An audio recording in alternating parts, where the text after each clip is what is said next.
بسم الله الرحمن الرحيم. الحمد لله رب العالمين وفي نستعين على امور maanta oo ay taariikhdu tahay 12 bishii toddobaad 2015 waxaanu bixinaynaa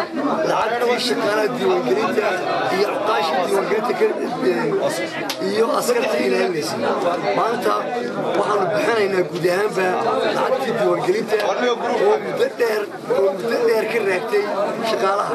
ilaahay mahadiweeye markii maanta ay soo dhacday kula haddii ay tii shaqaalaha in badanna waa sabirteen waana mahadsantihiin waxaa laydinka doonayaa inaad gobolkiina sida ugu qiimaha badan ee ugu sharafta badan ee ugu deganaanshada badan aad uga shaqaysaan haddii ay ka dhigo maadaama aad tiin u bixiyeen dhalinta يعني ملاحظة المستقبل كي ما انتبه آتيين أما أكاديميين متعلمين قبل كآتيين هل يدك الدورية هدير أي واحد عام ولعبوا أي مرة كار كودير رياجان أما هو لما يصير دم مرتو يرحب سانتو إن أدور خالطة بعد اللي يدك الدورية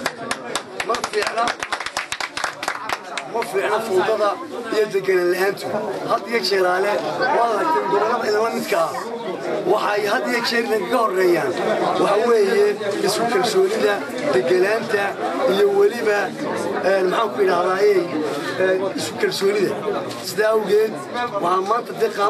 qaadateen in yar baa u dhiman inta kale insha Allah inta maanta waqtiga ka hadhayba waa la shaqeynaya labada gelin baa